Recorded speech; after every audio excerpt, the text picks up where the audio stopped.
At a Christmas dinner filled with condescension, Catherine endures her family's constant mockery and her sister Olivia's smug success. Unknown to them, Catherine secretly built a billion-dollar company that recently acquired Olivia's employer.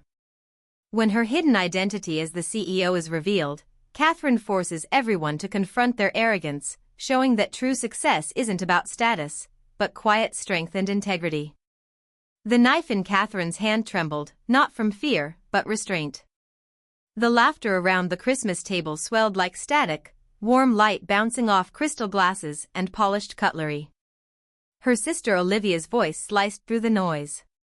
"It's just sad, isn't it? Some people never grow into their potential." The words weren't aimed at anyone, but every eye turned toward Catherine. Her parents didn't correct her.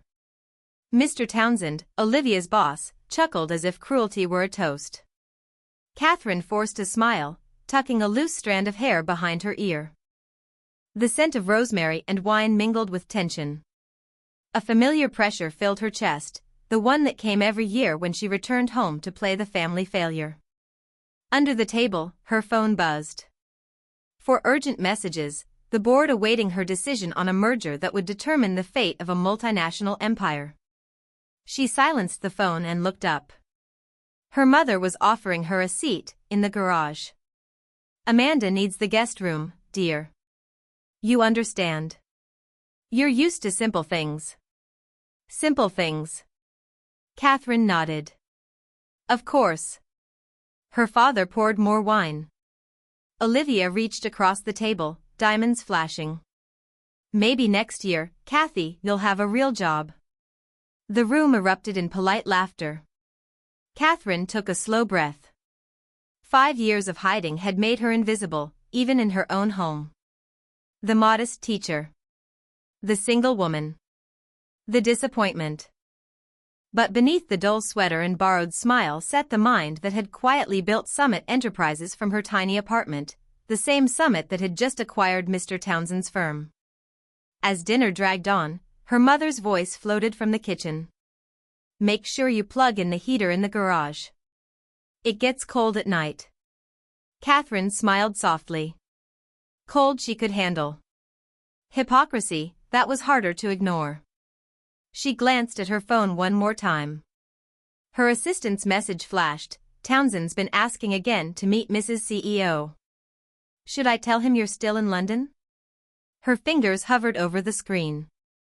"Yes," she typed. "Let him think that. Tomorrow would be interesting." The garage light flickered above her cot. Metal shelves lined with tools and boxes reflected a dim orange glow. She sat on the thin blanket and exhaled, the chill crawling into her bones. She opened her laptop, the glow illuminating her calm face. Tomorrow's board meeting agenda stared back at her. Final review, Townsend Holdings acquisition. "Let them sleep warm," she whispered. "I'll stay in the cold a little longer." Morning sunlight spilled weakly across the frosted windows. Catherine rose early, fingers numb from the cold. Her reflection in the metal toolbox looked foreign, sharp eyes, calm resolve. She showered, dressed plainly, and joined the household chaos. Olivia, in silk pajamas, was recounting her latest promotion. "Junior Vice President of Operations," she announced. "Townsend says I'm irreplaceable." Their parents beamed. Catherine stirred her coffee quietly. "That's wonderful," she said. "Maybe one day I'll meet this Townsend." Olivia laughed, mistaking the comment for envy. "Please, Kathy. He runs a real company." Catherine's lips curved. "Yes. Mine." At dinner that evening, the guests assembled again. Silver trays, clinking glasses, and the same invisible wall around Catherine. Her chair, the farthest from the head of the table. "Catherine," her father said, "your sister's company is doing so well. Isn't it inspiring?" "Very," Catherine said. "Summit must be proud." Olivia didn't notice the flicker in Townsend's expression. He raised his glass. "Summit's merger gave us new wings." Catherine's fingers rested lightly on the tablecloth. I'm sure it did. Laughter again. Background noise to her thoughts. She'd worked too hard for this, not to humiliate them, but to prove to herself that she could rise without their permission. Her mother leaned close. You know, dear, it's never too late to start over. The mailroom's hiring. Catherine looked at her, calm. I'll think about it. Inside, she was already rewriting the narrative. Tomorrow, the truth would surface, not in anger, but precision. She spent that night in the garage again, laptop open, issuing final instructions to her assistant. Move the meeting to 8 a.m. Make sure Townsend gets the notification last. Her assistant hesitated.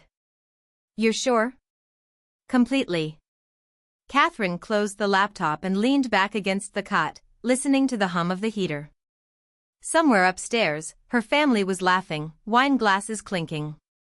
She whispered to the quiet, tomorrow, they'll learn who I really am.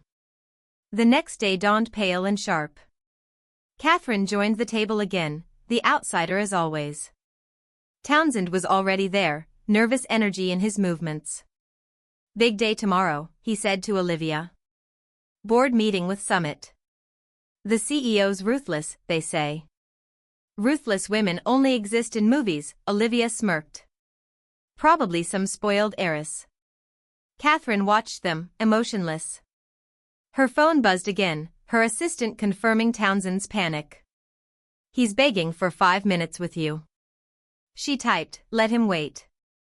When Townsend's phone rang mid-dinner, his composure cracked. Excuse me, he said, stepping away. His voice, low but audible, yes, I'll have the reports ready. No, I haven't reached her yet, Olivia preened. He's so important. Always in demand. Catherine set down her glass. Seems stressful, answering to someone you've never met. That's leadership, Olivia replied. Catherine smiled faintly. Or fear. Moments later, Townsend returned, face pale.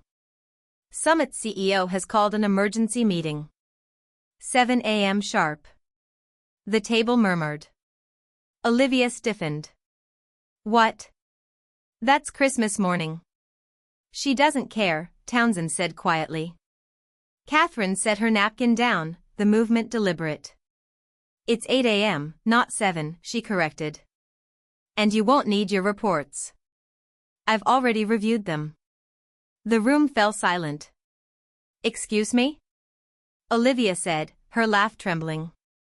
Catherine rose, eyes calm but electric. You wanted to meet the CEO, Mr. Townsend. Consider your wish granted. For a long second, no one breathed. Townsend blinked. You're joking. Catherine took her phone, projected her digital ID onto the dining room wall, the Summit Enterprises logo gleaming above her name, Catherine Wilson, founder and CEO. Wine spilled from her mother's hand. Olivia's laughter died mid-breath. This can't be real, Olivia whispered. Catherine turned to her. While you were climbing your ladder, I built the building. Mr. Townsend's face drained of color. You own Summit? Built it from my apartment, she said. The same one you mocked. The silence in the room was heavy, alive. Her father finally spoke, voice small. Why didn't you tell us? Catherine met his eyes. Would you have listened if I had? Olivia's facade cracked. You made me sleep in the garage. Yes, Catherine said. And it taught me something you never learned, power doesn't come from comfort. Townsend tried to recover. Mrs. Wilson, Catherine, I had no idea, you weren't supposed to. Catherine turned, her voice measured. Tomorrow's meeting will continue as planned. I expect transparency and accountability. Especially regarding your restructuring losses. Olivia flinched. You knew? I see everything, Olivia. Her words weren't cruel, just final. The storm hit quietly. Olivia rose, eyes bright with panic. You're going to fire me. Catherine's tone softened. No. I'm going to hold you accountable. Her parents sat frozen, their years of pride crumbling in silence. Success, Catherine said slowly, isn't about appearances or titles. It's about character, the thing I learned when none of you believed in me. Townsend bowed his head. I'm sorry. Don't apologize to me. Learn from this. She gathered her things, the room still frozen in disbelief. As she reached the door, she turned back one last time. I won't be staying in the garage tonight. The Four Seasons has better heating, and I happen to own it. The door closed behind her with a soft click. Outside, snow fell silently. Catherine stood by her car, her humble Honda, and smiled. Not the smile of victory, but of peace. Morning sunlight poured through the glass walls of Summit's boardroom. Catherine sat at the head of the table, poised, serene. Townsend entered first, followed by Olivia, her arrogance replaced by humility. Before we begin, Catherine said, let's talk about culture. About how we treat people who appear to have less than us. Her words echoed across the room. No anger, just quiet power. Olivia scribbled notes, her hand trembling. Catherine watched her, not with disdain, but something close to forgiveness. She'd spent years chasing success to prove them wrong. But now, she realized, she didn't need their validation. When the meeting ended, she stood by the window overlooking the city. The skyline shimmered, alive with possibility. Her phone buzzed, a message from her mother. We're proud of you. Come home next Christmas? Catherine smiled softly. We'll see, she typed back. Maybe next year, I'll host. She turned, looking at the empty chairs in the boardroom, spaces filled not with power, but with potential. Let them sleep in the garage, she whispered. And for the first time in years, she laughed, freely, beautifully, without bitterness.